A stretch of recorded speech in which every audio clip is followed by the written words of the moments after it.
Oh, hey everybody. Hello.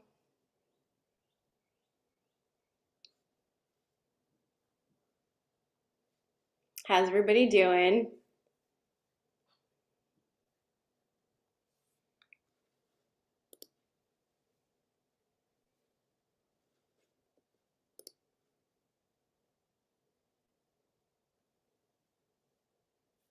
Carrie's at soccer. Hello.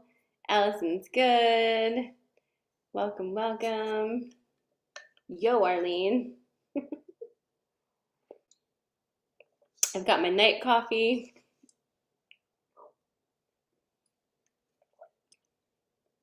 Oops, Michelle got some smudge smoke in her eye. Good idea though. Not in the eye. Gonna do it regular. Hi, Lori.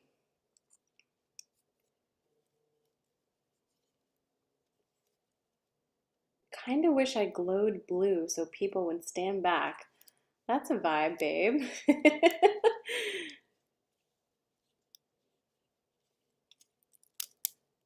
Give me this thing here. I feel like we need some good smudgies today.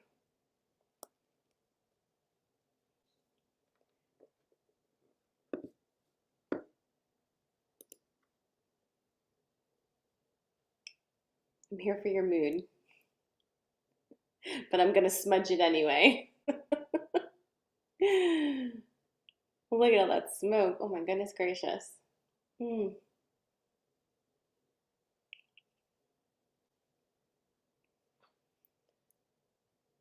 Moon is crazy big, kept me up last night. Hi, Lauren. Ooh, Lauren's here live for the first time. Ooh, burning my keyboard. Welcome. I'm excited. We have a full roster of questions. I'm like literally hotboxing this room. That's fine. That's what needs to happen. But yeah, we have a lot of questions tonight, so I'm super excited to see what comes through. What do I need to grab here? Check my. There we go. Hold on. We're having issues. Hey, if you're having issues with the Zoom link, I just posted it on the message board in Inner Sanctum. Okay? And hi to everybody watching on YouTube. But Janelle and Sabre, I just posted the Zoom link on the Inner Sanctum message board in the coaching section. If you need more assistance, let me know.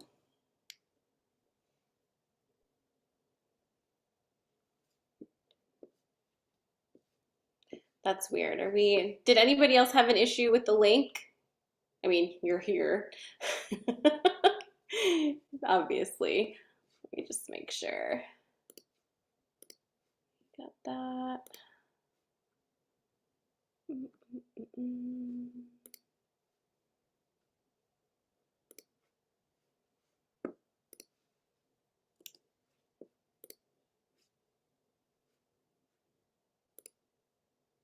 Oh, on the lives page. Shoot. Guess what? I forgot about the lives page. That's my bad. I forgot about the lives page. I posted it in the message board, which is not the lives page. That's a Sarah problem. I'm so sorry. That was a Sarah problem.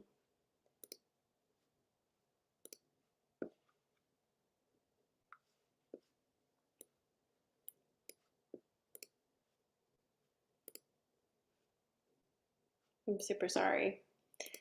But there's only so much that this brain can handle sometimes, you know? All right. I'm going to go ahead and hit record. Welcome. Hi, Sabra. Hi, Janelle. Again, I'm so sorry. I did not post the accurate link on the lives page. I forgot. So I'm glad that I checked the YouTube. Okay. All right. Let's get started. First, hi, welcome everybody, and welcome to everyone who is tuning in for the first time. I'm super excited to have you here live. It is the official full moon is tomorrow, but we are well in the energy of it. We have the super moon in Capricorn, and it is intense, to say the least. I'd like to take a poll. Tell me how your energy's feeling, with 1 being like you're exhausted and super heavy, and with 10 being you feel like you're an entirely different person than you've ever been before. Enjoy that scale. Pick a number.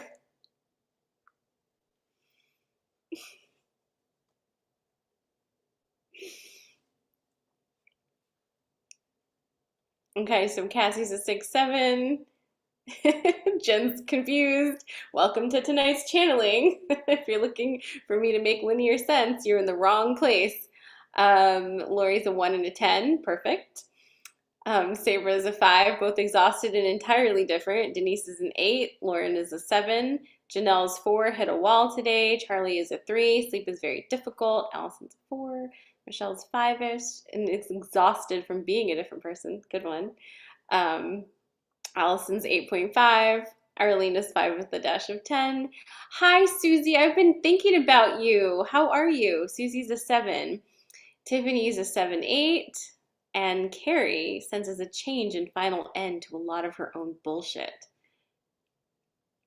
Final countdown. I've had that in my head this evening. So she's an 8, Janine's a 9, and Susie's good. Great. Well, excellent, everyone. I don't know what that scale is about, but you rolled with it, so you're doing great.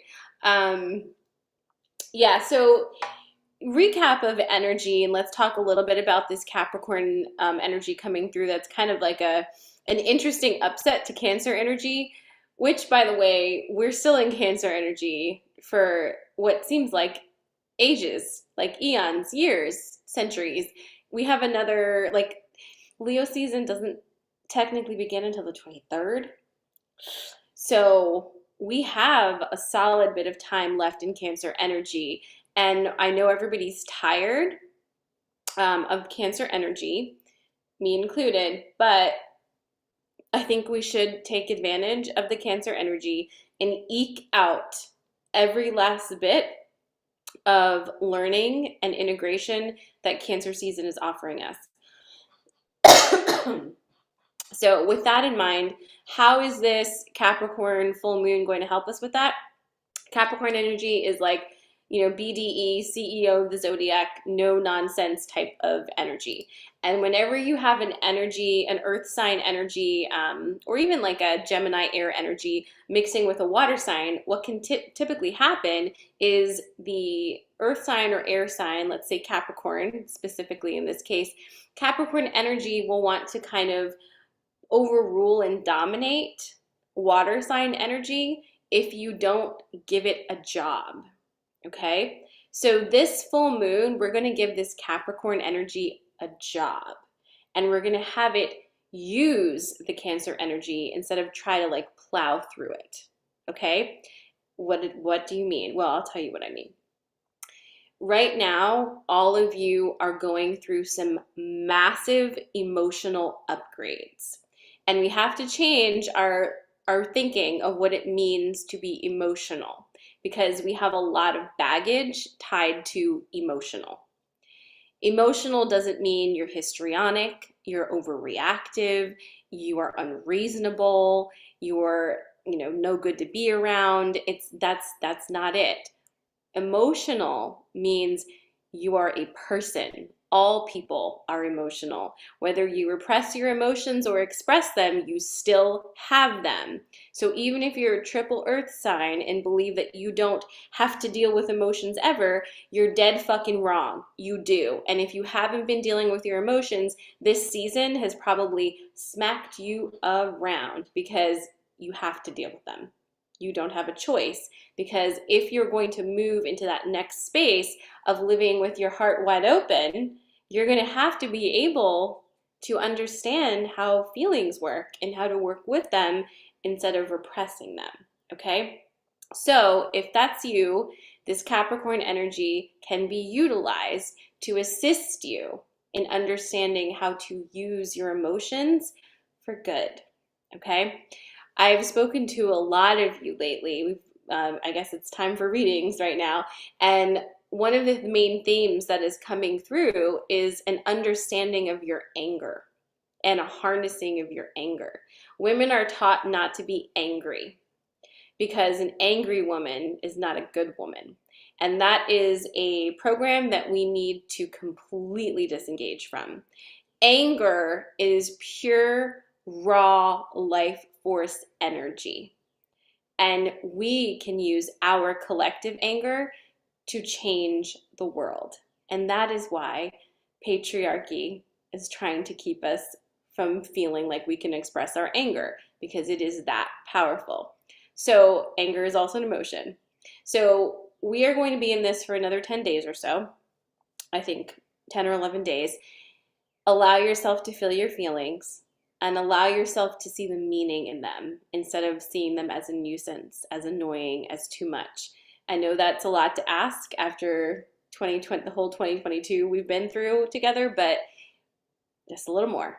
Just 10 more days, feeling the feels, and then we get some fire and you're going to be so happy, okay?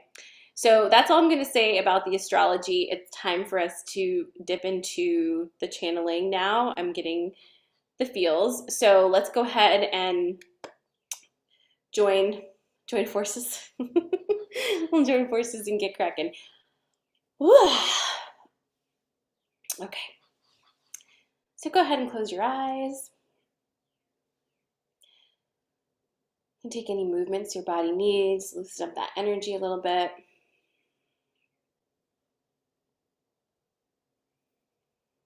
Just bring your awareness to your belly and take a nice deep breath in through your nose, filling your belly. And then slowly exhale through the mouth. Deep breath in, out. And one more time.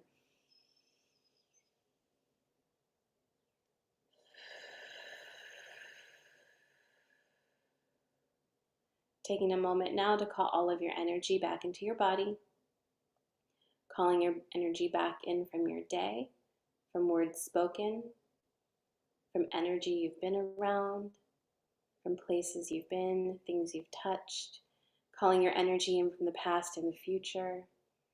Breathing all of your energy into this present moment through your heart center. Deep breath in. And as you exhale, allowing that energy to reintegrate into your body and your field.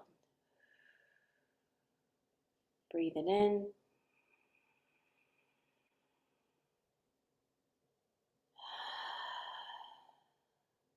And one more time. Breathe it in.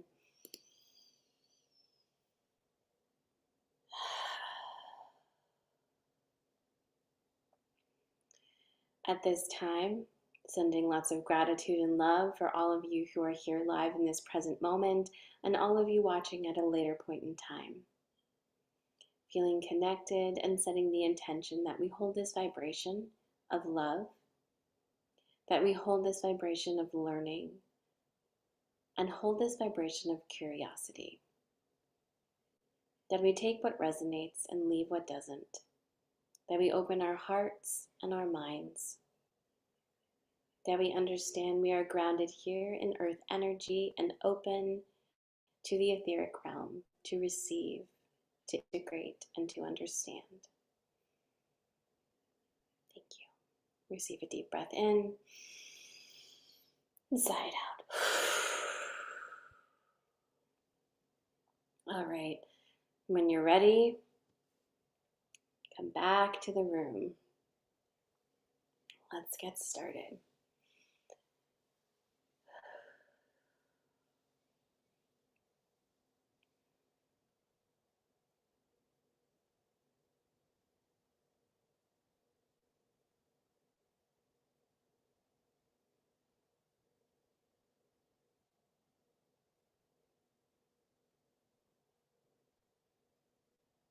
Okay, we have Ashtar here. And here we have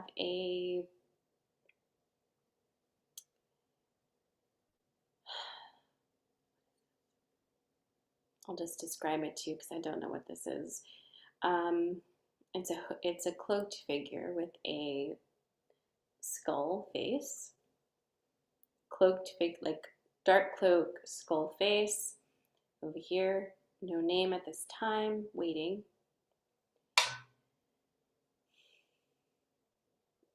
H.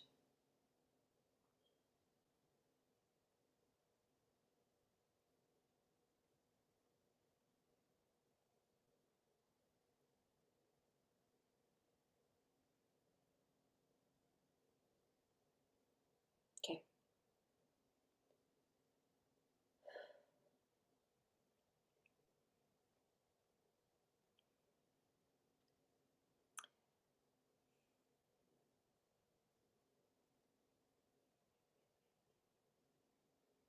Ashtar is here and says, welcome everybody. It is good to connect energies with you again. Ashtar is saying that he has been connecting energies with several of you on a more consistent basis, several who have been involved in the channelings for a while now, and thanks you for your connection and for opening to receive those transmissions. It is deepening the web of connection and deepening the well of understanding.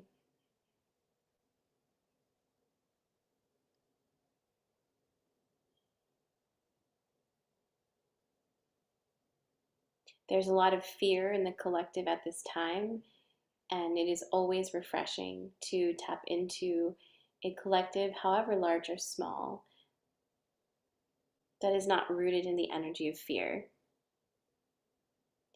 Ashtar is saying that you should all feel very accomplished, proud, satisfied. You should all feel very satisfied with yourself at this time as you are doing an amazing job of holding your vibration, even though some may feel that they are not doing a good job of holding their vibration. You are, and recognize that. It's good, doing good.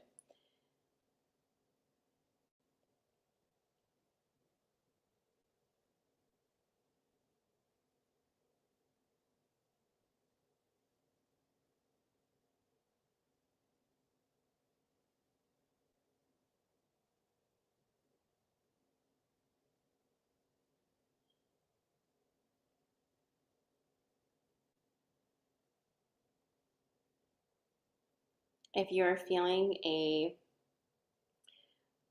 gentle pressure and tingle at the back of your skull, um, don't worry. You are um, you are learning to connect to energies in a different way. Different parts of your brain are opening up at this time in a way that mm,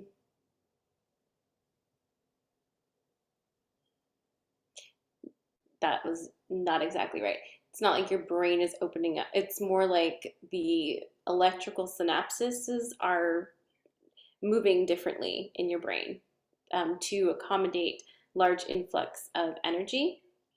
And at this time, you're plugged in and you may feel almost like you have a helmet whoop, on the back of your head. If you do, don't worry, that is all that is happening. Does anybody feel that? I feel it, but um, yes. And so we have a lot of questions.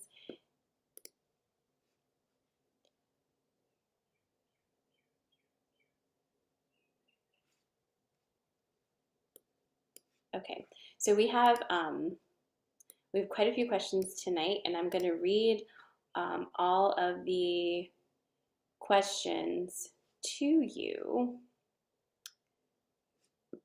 so you can kind of get a taste. I've sent them to you, but we have several questions about CERN. What is the purpose behind CERN building a larger facility in the Black Hills? How might this affect grids and star seeds? Is this act a violation against the star seeds and transceivers? What actions can we take to protect these? Are the different sky colors strange weather occurrences, etc., from upgrades CERN or something else? Okay, what is the significance of the Georgia Guidestones? And what is the bigger message we should be taking from their destruction? What's the best way to achieve eighth dimension and beyond? As traffic of lost souls increases, how can we best protect ourselves and remain sovereign? And how can we break free from the Puritan ideas of love and sex? That's what I have on deck right now. I do have a couple questions that came in later, and if I can get through all of these, I'll add them on there. Any of these pulling first?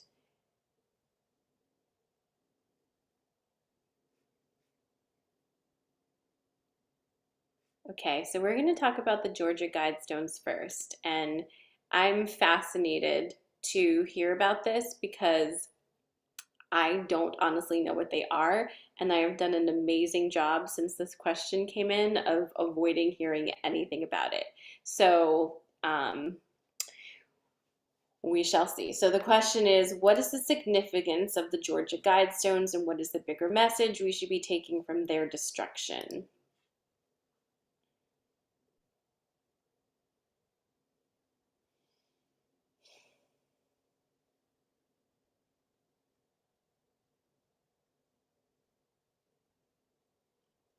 Okay. Asher's saying that there's a lot of activity. There's a lot of activity in the inner Earth cities.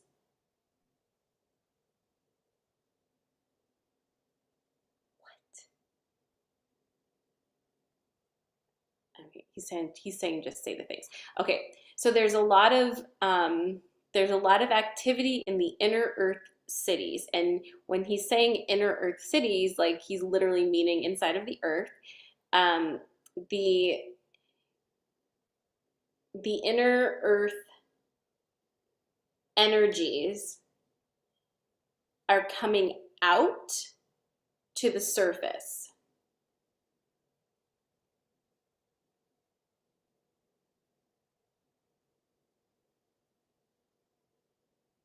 So you're going to see a, a big shift in visible.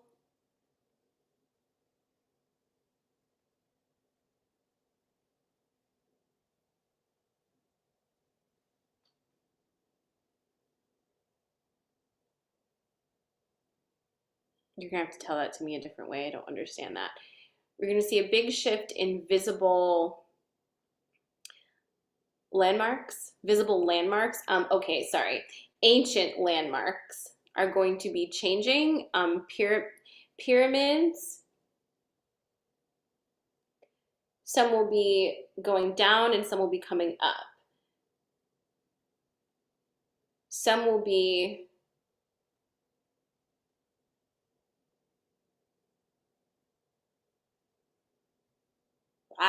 okay. So basically, there's energies underneath the surface of the earth that are coming up, and they are changing topography, and they are changing the sequence of above earth symbols in order to bring in different frequencies, because we need different frequencies now. So basically anything that was previously planted in order to receive or emit frequencies they're now being changed around to change the configuration of the energetics, because something happened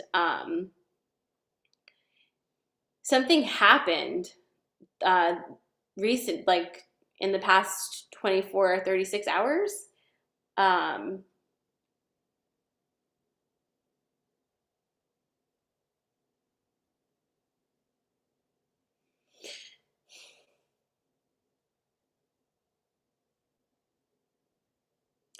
there was an arrival is what he's saying, and the arrival came in and is now underneath the surface of the earth. I'm so sorry. This is like just bananas today. It's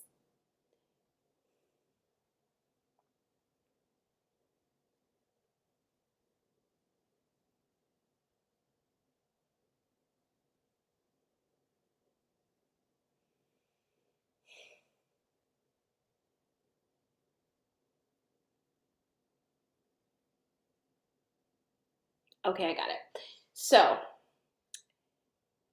the arrival wasn't a surprise. The arrival was on purpose. The destruction of Georgia Guidestones was to allow for this to come through. There is also going to be a reconfiguration of other monuments that we would call monuments, ancient monuments, in order to shift the vibration so that whatever this is could come through. This is very important. He can't explain to us. He can't yet explain to us what this is that came through, because we don't yet have the we're not like brain ready to understand it, I guess. But suffice to say, it is an energetic assist. That's what he's saying. We'll know soon, but he's saying that that's not a thing at this time to discuss. But he just wants us to know that like there is an arrival, the package has been delivered, and it's good. But it's going to create a different frequency. There's a different frequency. Okay, there's a totally different frequency now, and many of us are feeling that shift, have felt that shift over the weekend, where it's like things are wired differently all of a sudden, again, but like seriously this time. That's because the actual frequency that's being broadcast within Earth's atmosphere has changed entirely. Okay. Janelle, does that even at all answer your question? And do you have a follow-up question?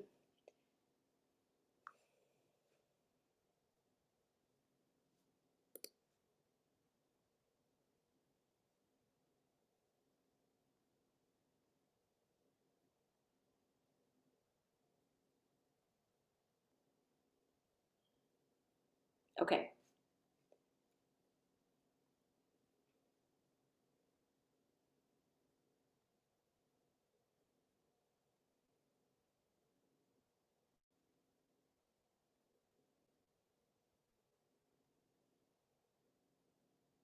Yeah, I'm gonna have to Google after this what the Georgia Guidestones are so that I can better understand. Um, so the next question is CERN.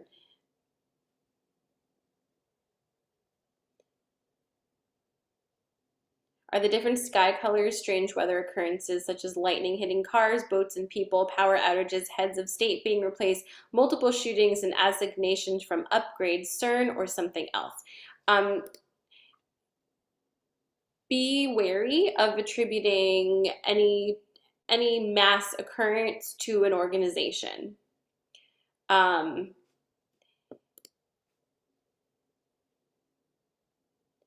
is involved in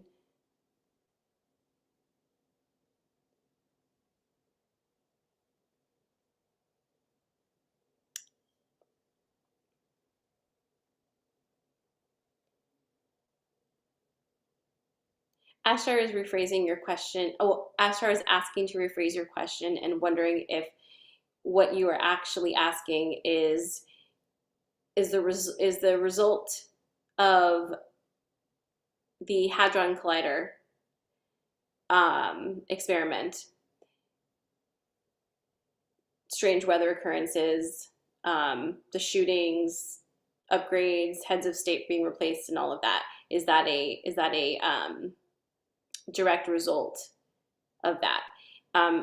What he's saying is that there was a very prepared for timeline shift that occurred, and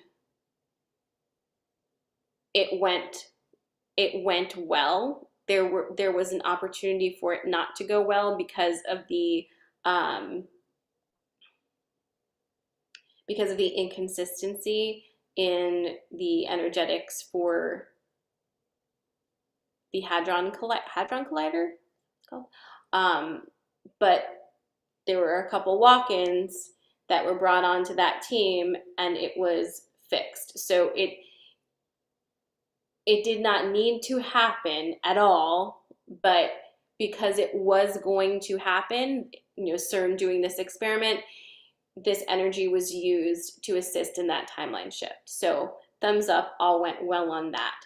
The resulting chaos would have happened regardless, but now the shift has happened in such a way that it is focusing on a very high timeline.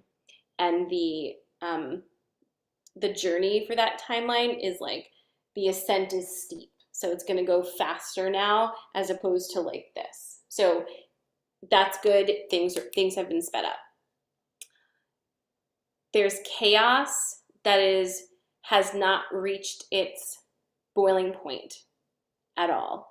And the chaos is, if you imagine a storm swirling, and you see it gathering in the sky, you can feel the air crackling with energy. You understand that at some point it's going to break apart and come down. You don't know when, but now you know it's very soon. That is the energy right now. There's a lot of different points. If you imagine, like, if you visualize like a wide open plain and storms rolling in, you can have so many different tornado funnels coming down, and that's the visual that he's giving me right now, that it's going to be like just a massive storm with many different funnels coming down. We're watching the storm and tracking the storm.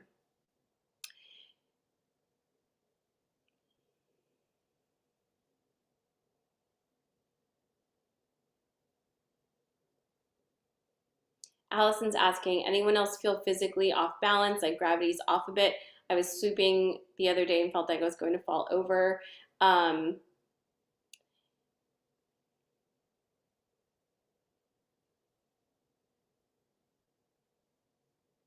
Asher was saying that the energy right now with the constant stream of downloads coming through, especially since last week, is very physically demanding on our bodies. Very physically demanding on our bodies.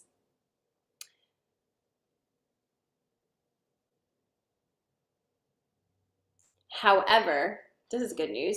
However, there is a last channeling, during the new moon channeling. Ooh, no. Last time it was a Tuesday. Was it last Tuesday? Did we gather last Tuesday? Was that last Tuesday morning with the collider? Jesus Christ, it feels like years ago. Okay, that day, um, there was a uh, there was an upgrade given that day that in the next towards the end of the month, like 26th, 27th, 28th of this month, you're going to feel very different physically. It's going to your upgrade with that will have been processed. The downloads will not stop, but your body's going to be a lot stronger. You're going through the like almost like the breakdown of the muscle phase right now before it builds back up, and you're going to feel a lot better very soon, stronger than ever. We'll see. Oh, Yvonne is asking that, so answered that question. So look for that towards the end of the month. How do you know that that's going to happen? Well, you have moments now, and they may last only 5 minutes, where you feel really, really, really, really good. Has everybody had those where you feel really, really, really good for like 5 fucking minutes, and then you're like, oh no? Okay, so those pockets of time where you feel really, really, really good, that's going to be how you're going to feel then. That's a clue. That's going to be more of closer to your baseline where you're going to be operating from. So it's something you can do is you can, when you feel those, remind yourself that this is soon going to become your set point. So when you feel them, just take a minute to say, this is actually me. This is actually me. It's not a blip. It's not, a happy coincidence. This is how I actually feel. And the other times are the effects of collective and the upgrades and like all of the things, right? So expect those stretches of time of feeling really good to begin to increase and increase exponentially. Not everybody's going to feel perfect on the 26th, but you'll feel a great improvement. Okay. Janelle's saying, I was thinking it was my diet and sugar needs to be eliminated again and keep crashing hard. It's not, it's a major rewiring of your system. So it's probably hard. He's saying it's probably hard to feel good when you eat anything right now. It probably like nothing seems to be doing a great job of making you have energy or making you feel like sustained in any type of way, because things keep changing so quickly within you. But hydration right now like is the most important to be hydrated. Okay.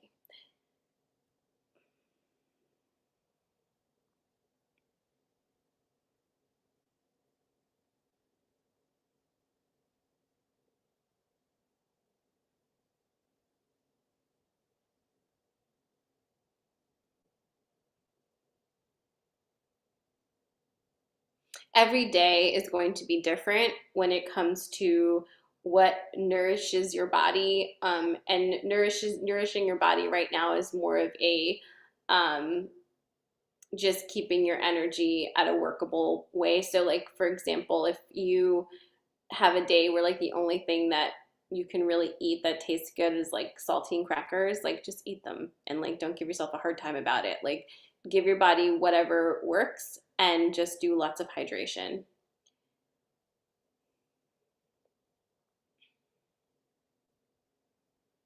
Okay.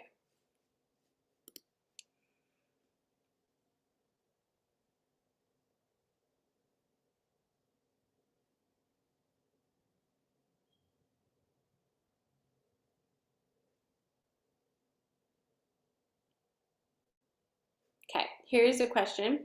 I'm sorry I didn't put names on these. Maybe I don't have names. I'm getting COVID, but my symptoms are in waves. I'm knocked out for 4 to 5 hours and then I'm good. I can't help but wonder if they're actually downloads. Like, is the reason the collective is going through body stuff actually because we're all going through downloads rapidly? And not to get too into politics, but is the government so concerned with COVID because they are aware that they are downloads and scared of losing the control? Okay, so I think part of what we just talked about answered that, but let's jump into the part about the government being so concerned with COVID. Are they connected to downloads, and it is because of fear of losing control?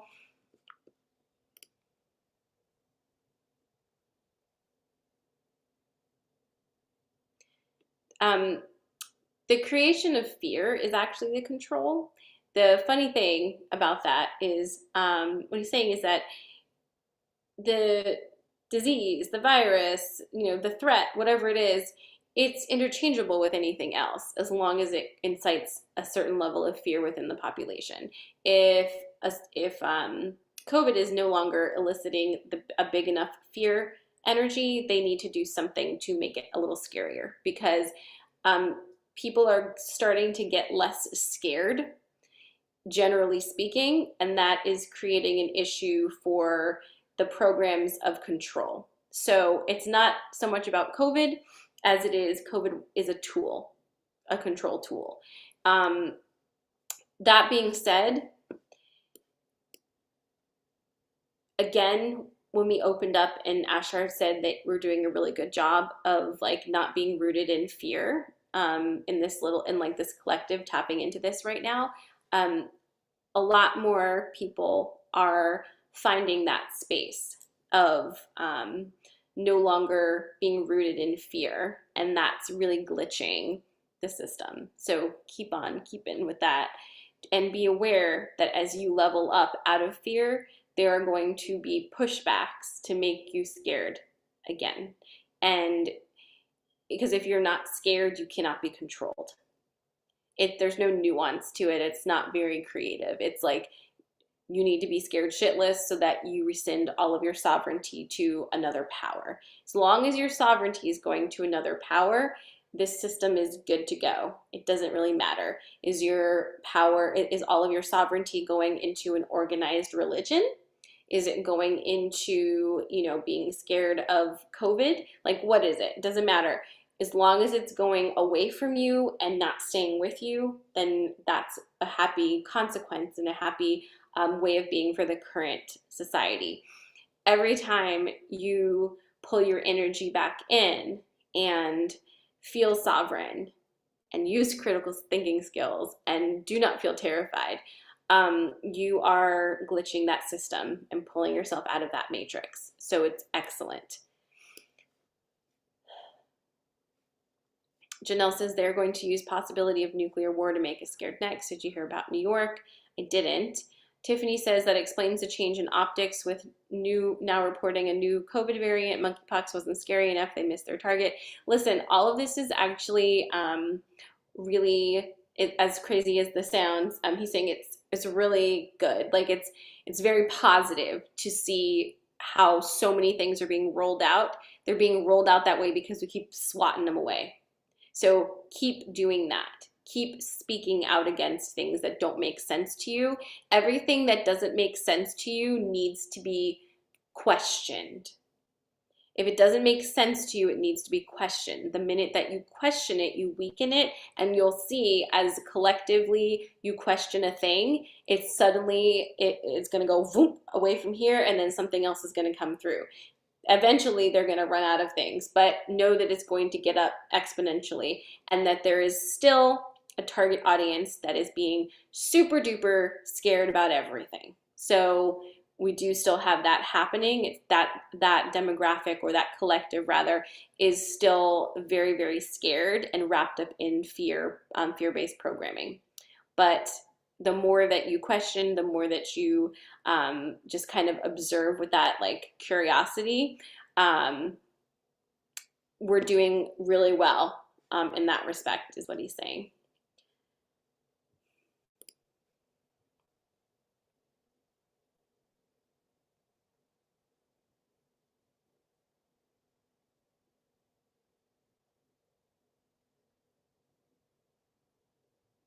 Okay. Does anybody have any questions that are follow-up to anything that we just touched on before we switch into a different lane?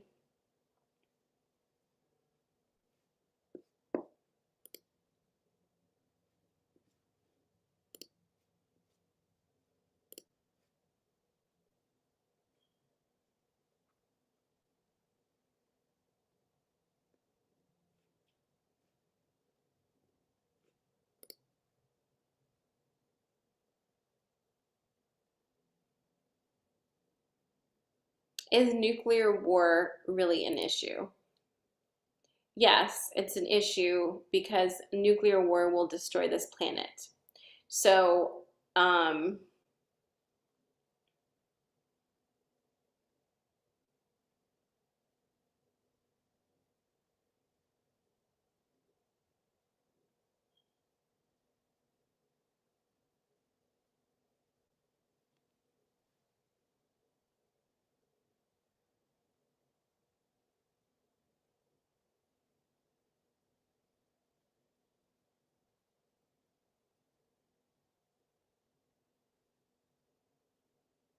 okay.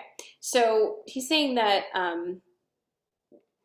that's that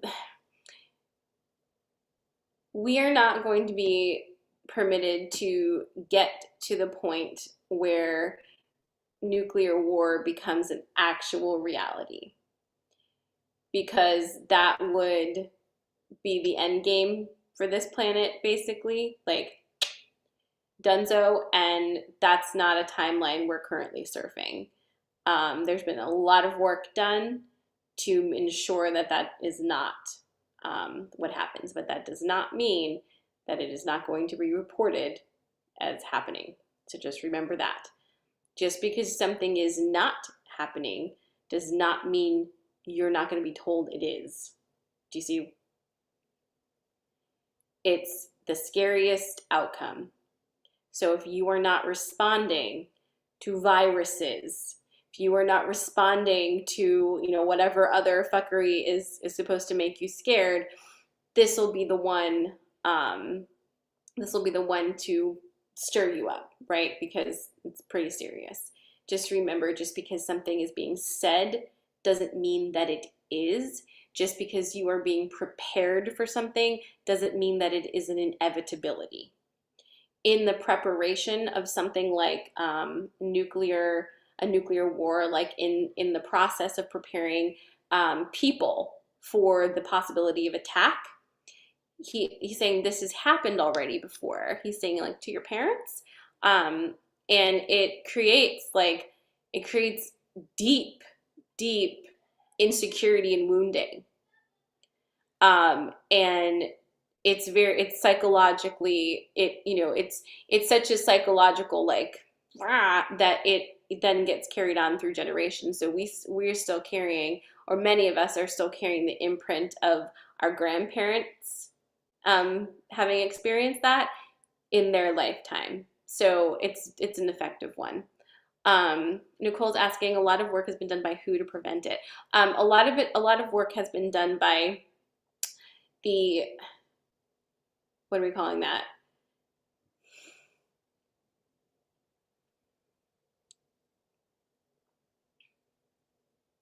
Okay, so all of the, well, not all of them, but many of the non-Earth entities that are currently on Earth are here for that one, are here for a very express purpose of, like, not letting us blow ourselves up.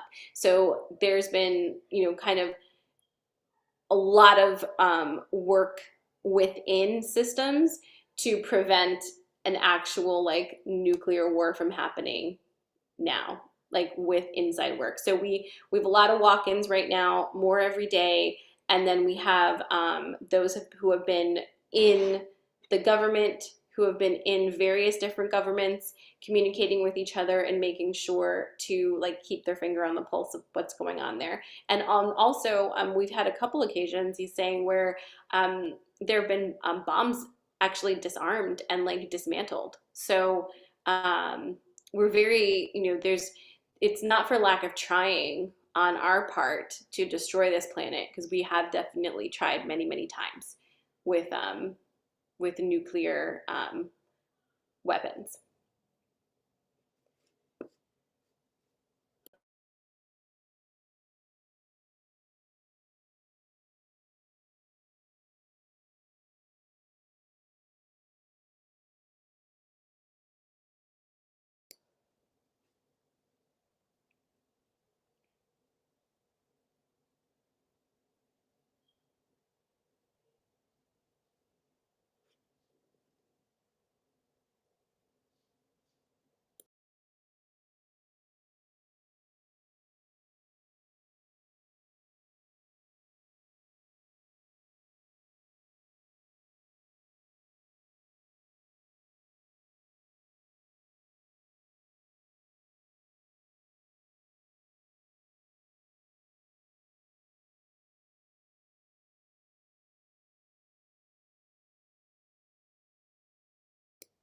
Okay. Um,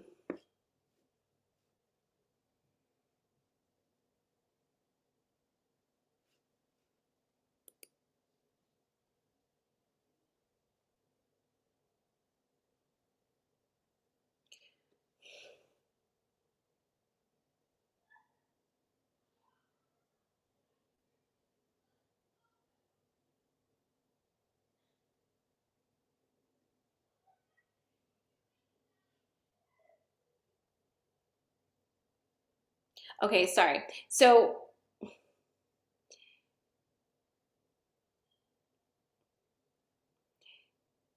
something that we can do to assist in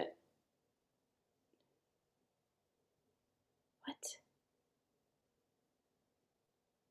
Okay, so should there be more talk of nuclear attacks, nuclear anything, just remember that every time we feed into that, we're amplifying the power of it.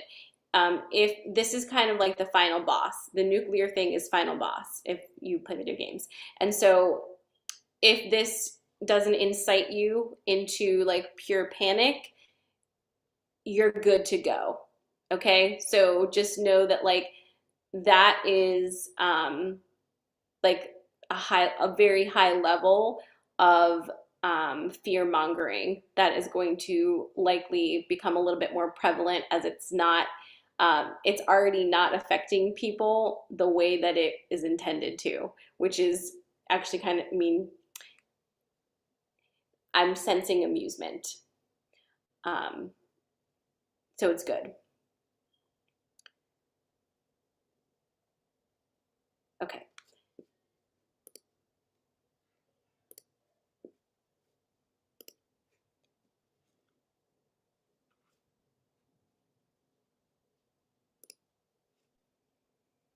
Sorry, I'm going to pause for 1 second.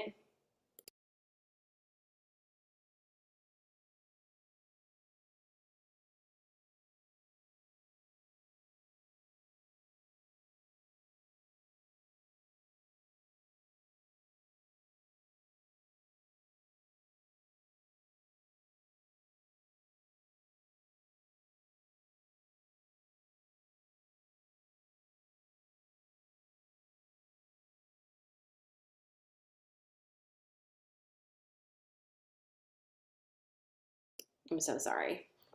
My children are making so much noise that I just like could not. All right, back to the questions. Wait, nope. All right, so we have this entity or whatever here that has like the hooded thing and the skull. Um, there's no name here. This is a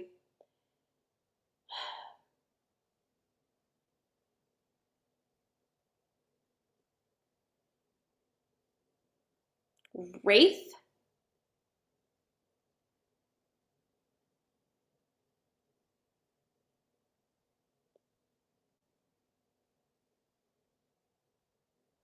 It's a death energy. Um, great. So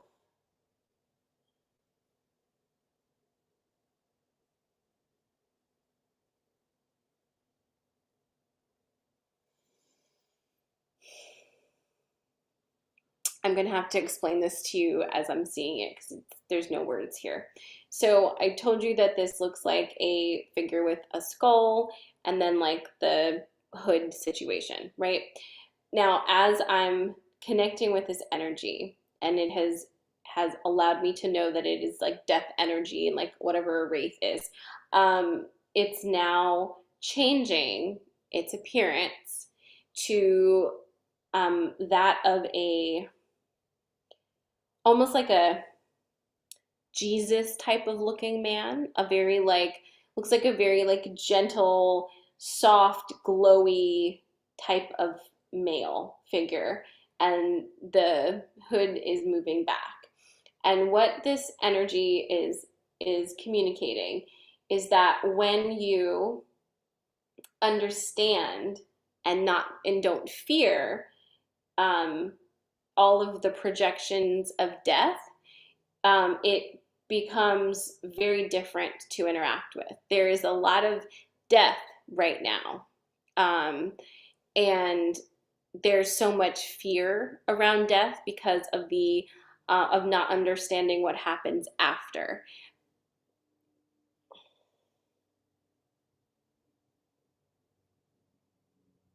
But as you look directly at it and actually interact with it, it becomes much less scary and less like stereotypical.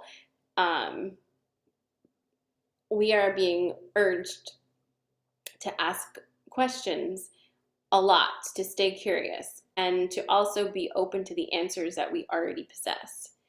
Um, Nothing dies. Energy never dies. It is moved into different places. It transforms. It levels up. It levels down, but it doesn't die. And our our understanding or fear, no, sorry, ah, our fear of death is a construct meant to keep us further enslaved in um, a small minded program. Because if you're afraid of dying, then you don't ever fully live. So it keeps you really small. And this energy is here to illuminate that, and apparently not to use any words, but that shrouded figure with the face is now not that at all. It's a very like calming and welcoming presence. And Ashtar is saying that that's how anything scary can be for us. Anything unknown can be for us as soon as we interact with it and talk to it from a place of sovereignty. Okay. Michelle says, wraith, a ghost or ghost-like image of someone, especially when seen shortly before or after their death. Well, that definitely makes sense then. All right, so thank you for being here.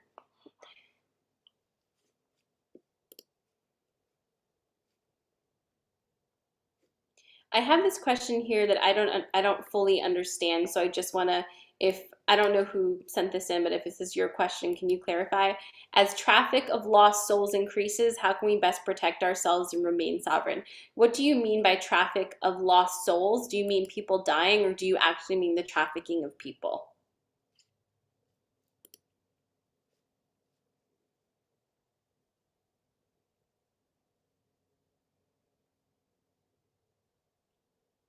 People dying. Okay. So as more people die, how can we best protect ourselves and remain sovereign? Do you feel like that? Do you feel answered? Do you feel complete on that question? We had death here. What a time.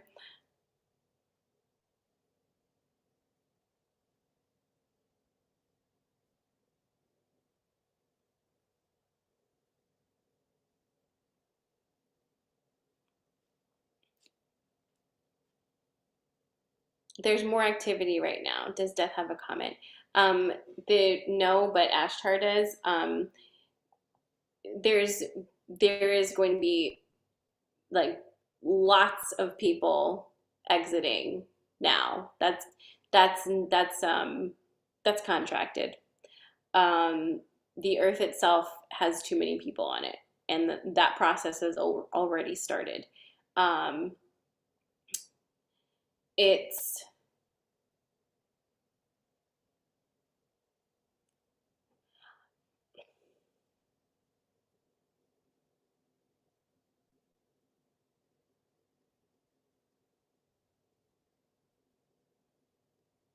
okay. He's saying that there's been a disruption to the natural evolution of procreation. Um,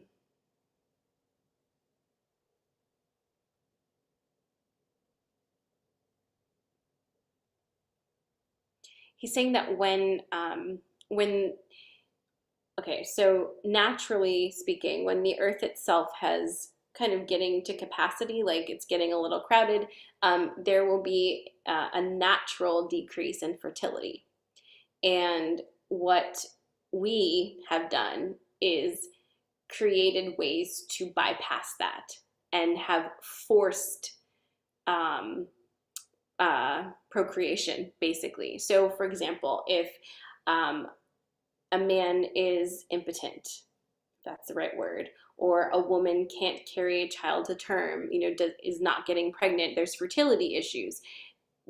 There's a reason for that, is basically what he's saying. And what has happened is that it has been so programmed into most people that their purpose is to create more people, that they can't hear their own biological imperative over the program. And if they were to be able to sink into that a little bit, they would feel that there's a marked slowdown with bringing souls onto Earth, because Earth needed a break. We didn't listen to the break. The break needed to happen a while ago. And because of that, it's really unstable as far as energy at this time. So there's going to be a lot of there's going to be a lot of an exodus of energy. We'll put it that way.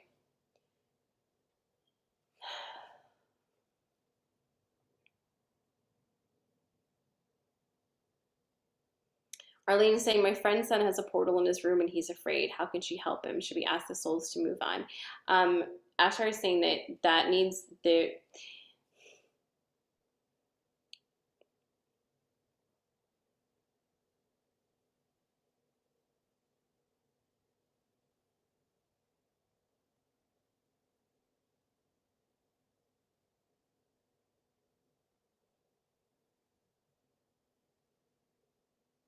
wow, we are really getting into some rabbit holes today. Um, he's saying that should not be there's that there should not be a portal in that child's room. He's saying that um, someone is someone has been messing around energetically, and has opened that energy and needs to close it. That shouldn't be there. Um, do not interact. Do not encourage the child to interact with lost souls.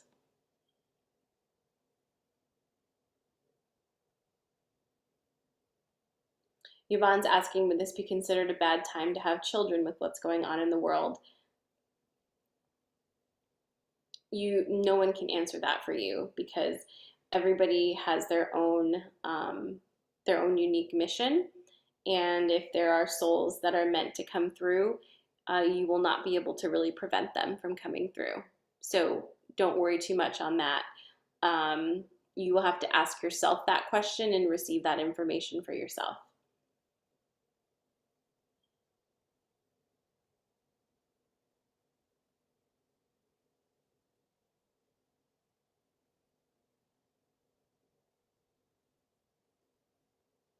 Allison says, curious about the telescope pictures released today. Where have I been? I haven't seen any of these things. Curious about the telescope pictures released today and impact on our reality and universal understanding of beyond. Um, Ashtar hopes that seeing the new images will give you a better perspective of how vast and how beautiful and how storied the universe actually is, and how part of the universe you are.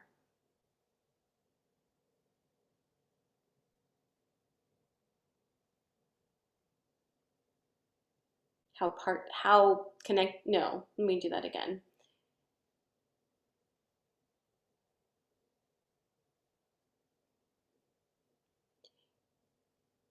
You will see reflected in the pictures coming through art from yourselves. We as people have already channeled this information and did not need a telescope to show us this information. Um, Artists have been channeling through images of the universe for centuries, and especially now are receiving so many beautiful downloads of what different interpretations of the energy looks like. So he hopes it is a confirmation of our connection to source that we would then see through what we consider a reliable lens, what we've already been able to bring through, and how powerful we are to be able to connect in that way.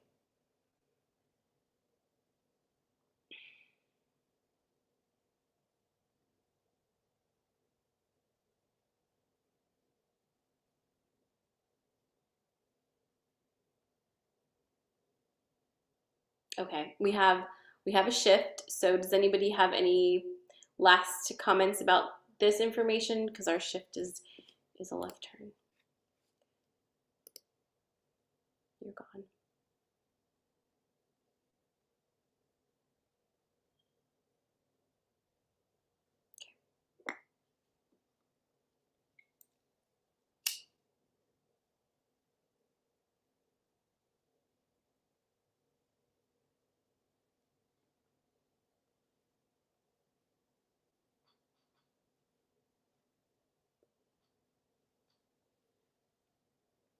Okay, this is our last question for tonight, and I think it's going to be a pretty good one.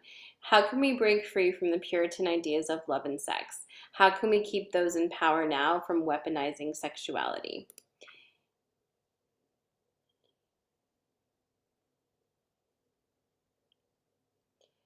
You can't keep anyone from doing anything. You can only pull into yourself. You can only become sovereign. However, it's important to understand that sexuality has already been weaponized very effectively through religion. And religion as a construct and as a power source has effectively infiltrated the energy, the basic energy, the fundamental energy of your creation energy, and has so effectively tied it up in knots that most of us can't have not been able to use our creation energy at all because it's so tied up in knots. Many of us have been doing the work of untangling that and beginning to tap into our own sexuality in a meaningful way. But until you find yourself in a place where you're ready to open to the possibility that your innate sexuality, whatever that means for you, your ability to express through your own body's pleasure, which is the key part here, expressing through your own body's pleasure. This is something that must be reclaimed, and you're doing that work now. Um, the suppression of female sexuality has been so effectively done that most women actively participate in the suppression of it and the repression of it. We are being called now from our lineage. So our female lineage, for most of us, have been calling us to wake up to this. And at this time, those the womb work, the sacral chakra work, the healing of the mother wound, all of those things tied together are creating a mass collective healing of that wounded feminine sexual energy and the repressed sexual energy. Many women have a deep resentment and anger inside of their bodies that they have been unable to express. Um, a lot of times it will manifest itself as a cancer. Um, it will eat away at the body because it is so vitriolic, it is so intense, it is so old. There is such hurt and anger within most women because of that. And the release of that anger is going to be very cathartic and very healing for the collective. Um, Women are the bridge between the the spirit and the flesh. It's always been that way. And the bridge between the spirit and the flesh is found through the sense of pleasure. So denying yourself pleasure is how you effectively repress your own creative energy.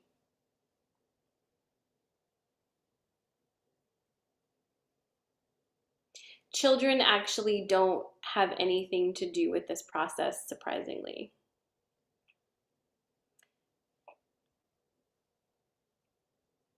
But that is another aspect of this, right? Even the fact that you ask that shows the program, which tells you that sex is only for making other people. But it's not. The act of sex itself, with or without a partner, that sexual pleasure and that creation energy is what we use to create everything.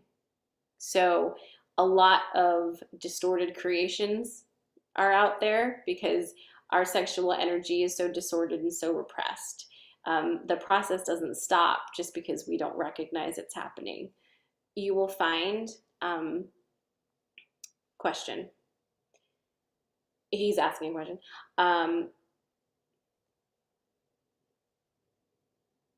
At times when you feel engaged in a sexual manner with a partner that feels very reciprocal, very energetically connected, and very nurturing and supportive to you, when you've had that type of sexual connection with another person, have you noticed that the environment around you energetically shifts to a different vibration and you are able to manifest more easily, or things are just easier, things that were troublesome are no longer troublesome, that kind of thing? Have you noticed, if you've had that experience, have you noticed that as a consequence of when you've been able to connect through your sexual energy in such a way?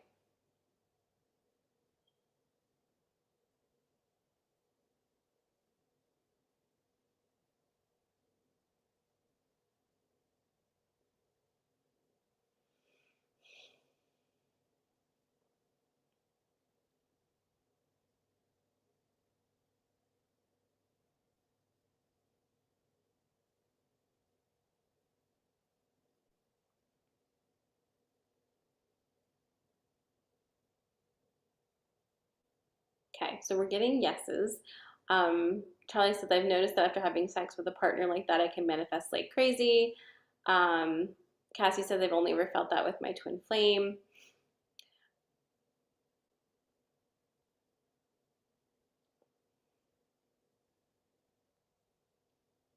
Okay, so with that question being asked,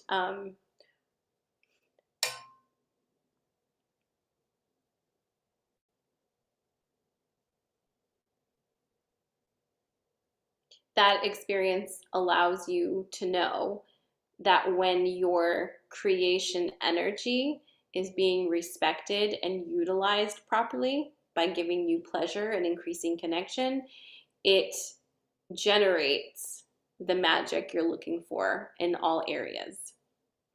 Um, so it is very worthy and very important to focus energy on the healing of any sexual repressions, sexual guilt, sexual fear, and whatever barriers you may have within yourself that prevent you um, from finding that sexual creation energy within yourself or with another person.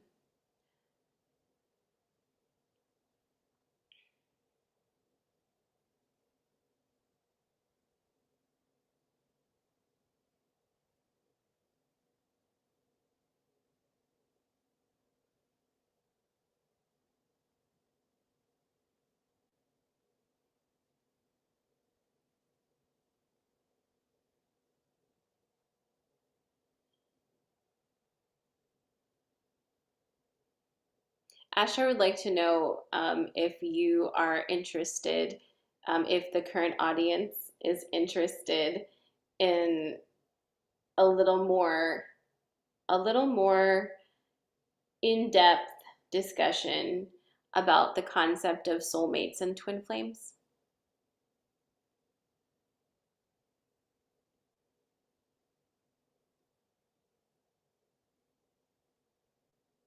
Mm-hmm.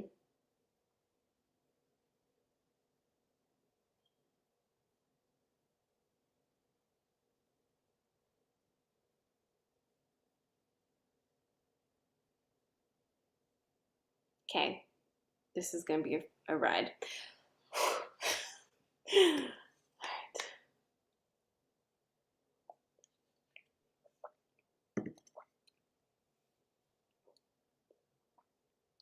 Okay, first, close your eyes and just really be in your energy, soften your energy, and bring yourself to a moment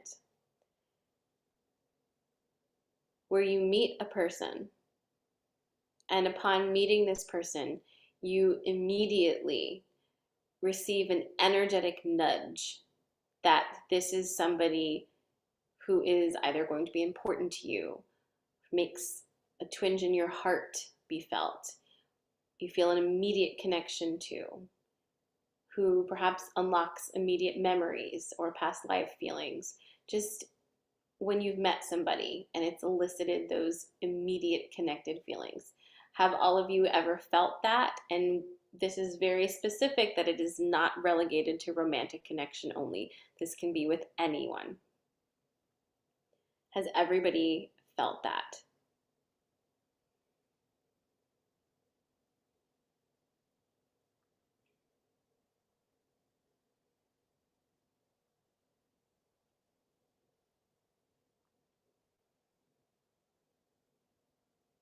Souls recognize souls. Man ascribes romantic meaning to everything. Be very aware whenever you um, whenever you approach a concept that can also be found as an archetype in any other place. The concept of twin flames and soulmates is an archetype that can be found in many other places, and it is a tool of patriarchy. That is not to say that these energies do not exist, but the concept of there only being one soul in the whole big wide world that your soul sings with is inaccurate and unfair and very limiting. Ashar is saying that as many songs as your heart can sing, there is another heart that can sing in unison with you. This is endless, as your experiences are endless. You know many souls. You have so many stories with so many souls. And when you encounter those souls on earth incarnated, you will feel it. Some of those connections will be unsavory. They will not feel good, and you will know so immediately. And others will pull you like magnets. All connections serve some purpose of experience. That being said, there are souls with whom you have contracted to complete missions with. And when you meet those souls, you will be unable to disengage from them until your mission has been completed. Mission is a word that Ashtar would like to address as well, because it can give an overinflated sense of importance to a connection.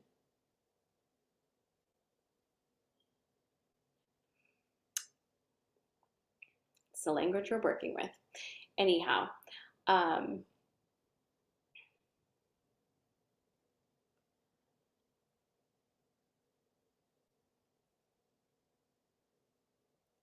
when you encounter these souls where you feel that connection with, there will be two things that happen.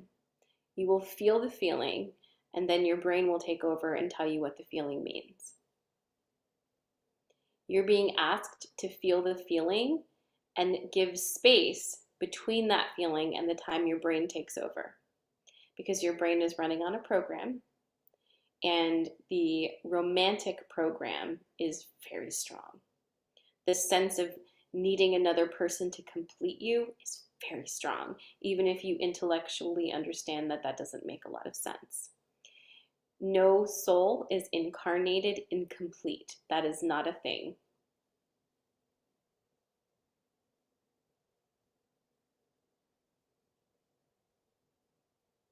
And as precious as a connection may seem in the present moment, trust that just as precious a connection is possible at all times with many other souls.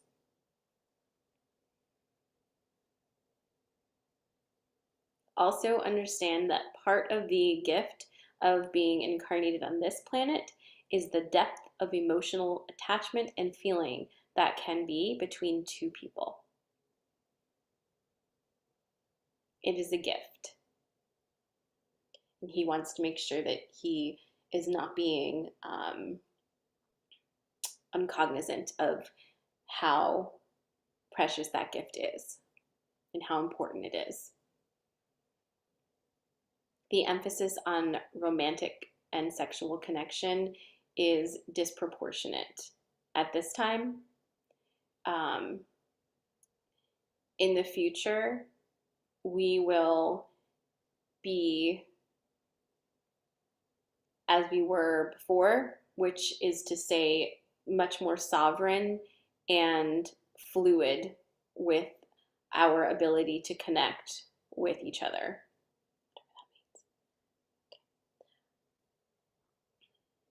So is there then a difference between a soulmate, a twin flame? What are these terms? If you need these terms, if you need these constructs, then keep them. But they are constructs. Energy is energy.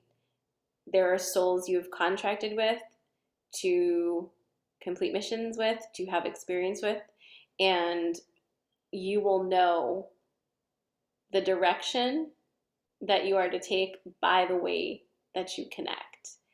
And it is magic. And that should be as it is described, it should be described as magic.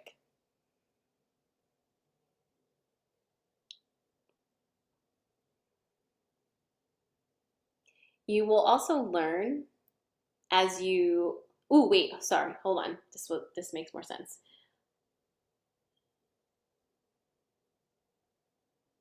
Okay, so there are certain there are certain people you'll meet or you maybe have met, who you like. It's like your heart just opens up immediately, and you don't have to do that work of feeling like you have to protect yourself from them. And because of that, you're this the if you do engage in a sexual connection, it's like nothing you've experienced, because you're not protecting yourself from someone as you are actively connecting with them. Most most people, when they engage in sexual connection, are actively protecting themselves from receiving the other person's energy, and that is a an avoidance of intimacy and a fear of intimacy. There will be people you meet who you don't have that with, and it it unlocks something within you that you should understand can be duplicated because it is within you. Um, there's a lot of nuance here. There was a lot of layers here. There are a lot of stories he's saying, but the main thing to understand is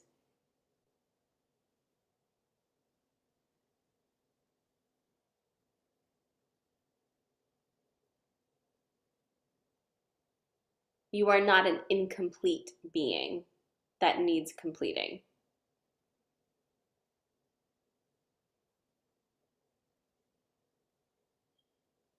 And you are heading into a place where the ecstasy of connection between people, be that romantic or otherwise, is going to effectively blow your mind, because our connections are meant to be so stimulating. They're meant to be so delicious. They're meant to be so enriching. And we haven't had enough of that. And we're just now opening ourselves up to the levels of connection possible between humans. And it is a very exciting time for that.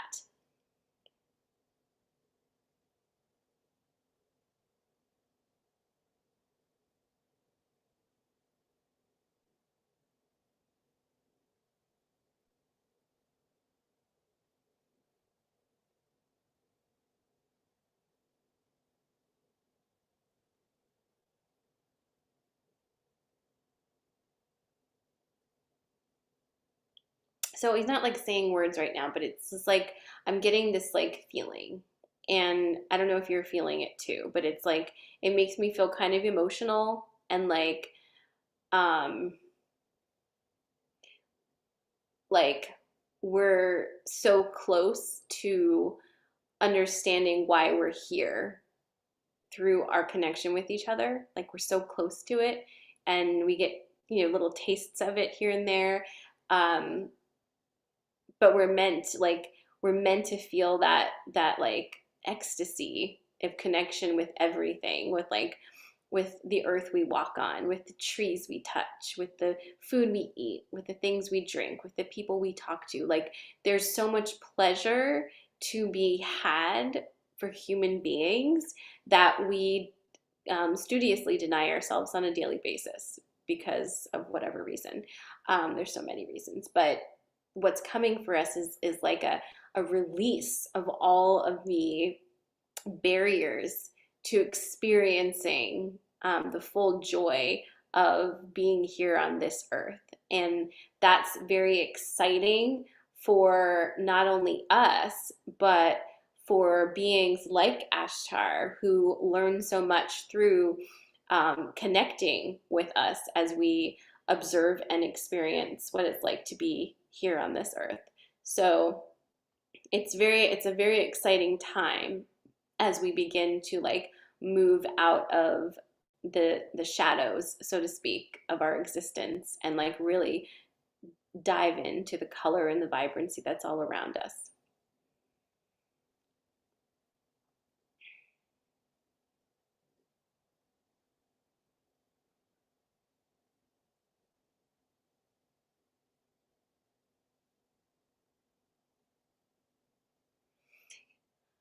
As he says, a release of barriers could be painful too now. I mean, the thing is, there's no, like, the energy doesn't have a judgment on pain versus pleasure. We do. So I don't really know how to parse that. Do we have like,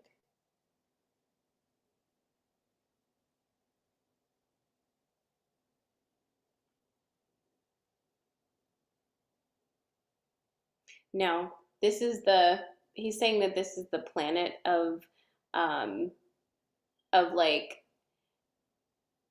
both ends of the scale. Like there's so much on either side, and as we release our constructs on the taboo of pain and also the necessity of pain, because right now we require pain. As we release that program, the that will close, the gaps will close a bit. It's not going to be so extreme. It's We believe one of the programs that we have that's very deep inside of us is that we require pain in order to experience pleasure, um, and that pain's reward is pleasure. So whether that is hard work, then you get to experience pleasure. Whether it is like, you have to go through really really hard circumstances in order to make it out on top, like whatever it is, we have that very very much inside of us, that there has to be pain first before pleasure. You have to eat your dinner first before dessert. And until we dissolve that construct and program, there's always going to be that as a scale. But those things move. Those move.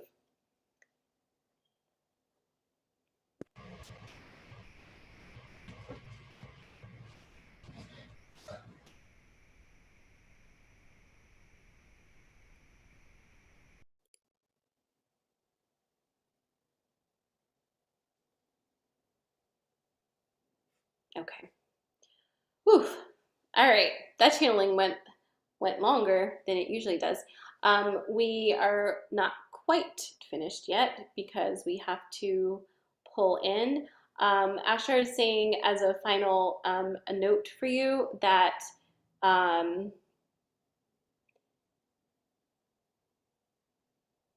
okay, so through tonight's connection, you've received some codes already.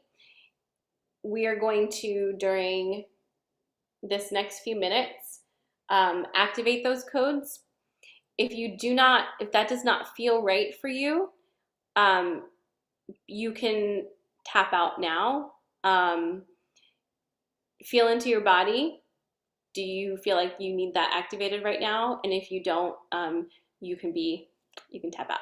But for those of you who feel like yes, that's a yes, don't tap out.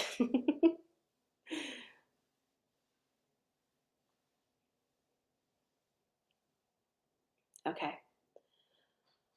Whew. All right, go ahead and close your eyes. Move your body a little bit just to kind of, if you need to, just work that energy out a little bit.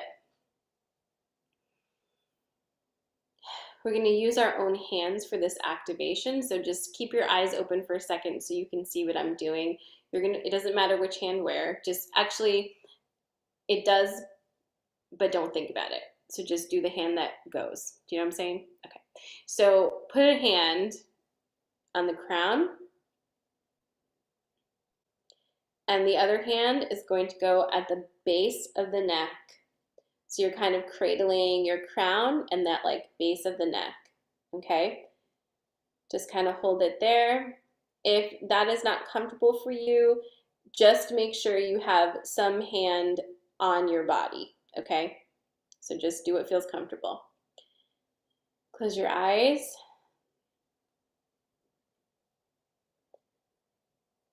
We're focusing on the hand that is on your crown chakra.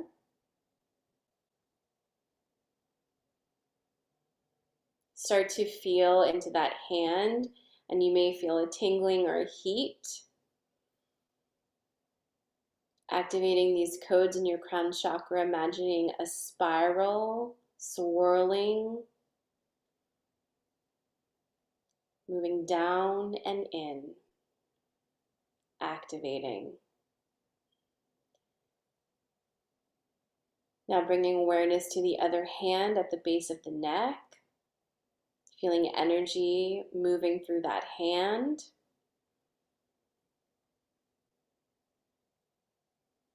Adding this energy to that spiral as it swirls.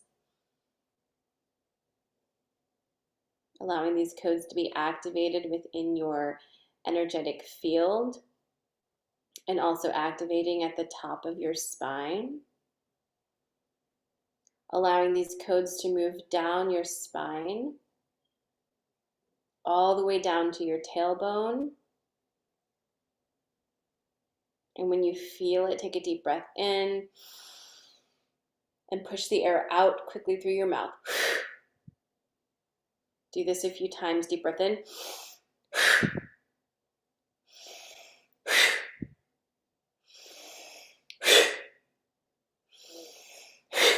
2 more times.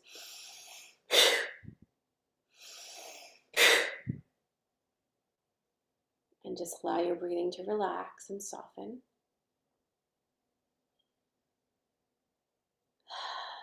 Release your hands, shake them out.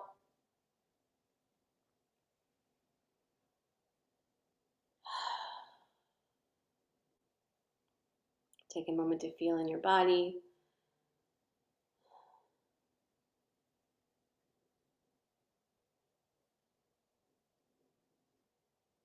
Thank you all for being here this evening and connecting your energies. There's so much immense gratitude for the work you currently are doing, the work you have done, and the work that you will do to raise the consciousness and ascension level of this planet in your own unique and viable ways. Your journey is your own, and we, the energies assisting you, applaud you for recognizing your own sovereignty and for taking steps to open up your own energy to the vast potentiality of the universe around you. You are welcome into this new phase of being. You are returning to an origin state. Allow yourself to integrate these energies as you sleep tonight. Allow yourself to receive any information from your higher self that wishes to come through within the next few hours, the next few days.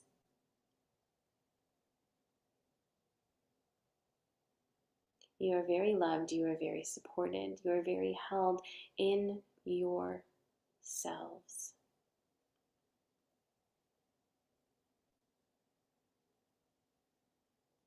Feel your connection to each other, feel your connection to the world around you and to the universe at large, all part of one whole love.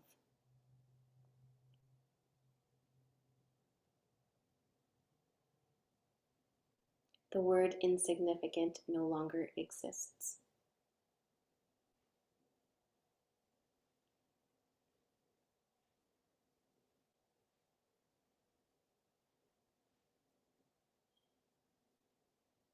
Your bigness is your birthright.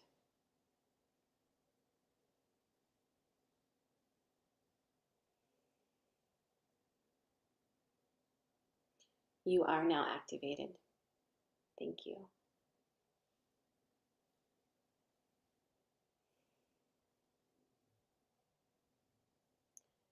Receive a breath in and let it go.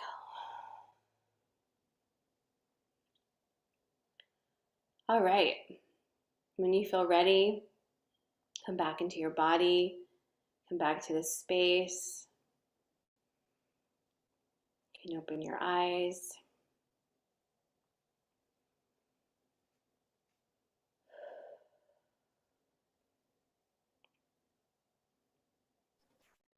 Thank you, Sarah. You're welcome.